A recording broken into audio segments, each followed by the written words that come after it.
Hey everyone, this is Chef Varush, founder of Indulge Right Foods and realfoodismedicine.com. Hey, so in the previous video, we've talked about what you need to do to embark in your journey to a lighter you, a healthier you. And we mentioned about figuring out where you stand, what your goal is. You know, if you're losing 5 pounds, you might be able to do it by yourself. If you're losing 10 or 15 pounds, you might need support. And what else you need to do, and you might want to take into consideration that if you wanted to do, if you have a larger goal, you might need to consider different ways or alternative approaches, if you would, or different ideas. In this one, we're going to talk about why diets don't work. A couple days ago, I was in line, and the ladies behind me, they were talking why diets don't work. And she was telling the other lady, why bother? They just don't work. And I remember thinking, okay, well, that sounds more like it was you. You aren't really paying attention, or you're not doing things right. But then the more I thought about it, the more I realized she's right. Diets don't work. And here's the reason why. First of all, if you think about the word diet, if you look it up in the dictionary, and the origin, or the original word, or the original meaning of it, the origin of diets, both in Greek and Latin, they mean a lifestyle, way of living, way of life. So from that perspective, now you understand why diets don't work, and it kind of tells you, okay, there's more than just eating less and exercising more. There's more than just counting calories. There's more than just skimpy portions, or moderation. I love that, moderation. What the hell does that mean? Go figure. But mostly, it's really, again, it's not about just eating less, counting steps. There's more to it. I'm going to touch base into the most important things that I think affect on your diet, on your lifestyle, or the 5 elements, if you would, of lifestyle, right? Number one, as we know, nutrition, right? It's not the only thing, but nutrition plays a big role. Food is information to your cells. Think about it. You're sending information to your cells every time you take a bite.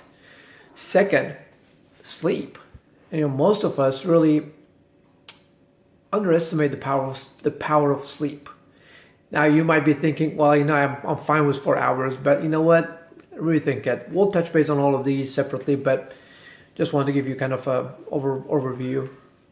Of course, exercise. Now, many people think, well, exercise more than you can, or as much as you can. I'm going to ask you, are you exercising too much? Are you doing the wrong kind of exercise? Keep in mind, exercising for weight loss and exercising to keep the lost weight off are two different things. So, again, there's no one fit all thing in here. The other one is stress. Are you stressed? Are you managing your stress? I guess why Byron asked if you're stressed. We are all stressed, but how are you managing your stress? Are you at all? Even are you giving it any thoughts? The other factor is, of course, toxins and chemicals. Do you need to detoxify? And how do you detoxify properly? So these are some things to think about before you embark on your journey. Think about all of these. I think for a successful diet, you really have to be willing and really be committed to make some changes. Commit to some changes, improve upon the things you've been believing in. If something you've been doing for several years that hasn't been working, you might want to consider adopting new things, new ways, new beliefs, no matter how stupid it is. Perfect example, Are you exercising too much? If you're a trainer, you're thinking, oh, you're stupid. But the reality is, pumping it up it's not for everybody, not at the beginning at least. So if you are someone who wants to lose 20, 40, 50 pounds, and you haven't exercised in a year, or maybe you've been to the gym a couple times here and there, guess what? Going back full blown, it may not be your thing. Or if you have other conditions, perfect example, thyroid issues, exercise is not your best friend. And if you are hiring a trainer or hiring someone, make sure they understand it, or they know it, they know what to do or how to work with it. Otherwise, you might do yourself more harm than good. So some things to think about. We'll get into all of these separately. Again, I think for a successful diet to work, you have to be willing to change and adapt new beliefs. Let go of some old beliefs. Let go of some of the old, I have to count the calories, or I have to, keep track of the steps I'm taking and all of those things. It's really much simpler than that. And I think that's where most people don't believe in it, how simple it is, and it could be.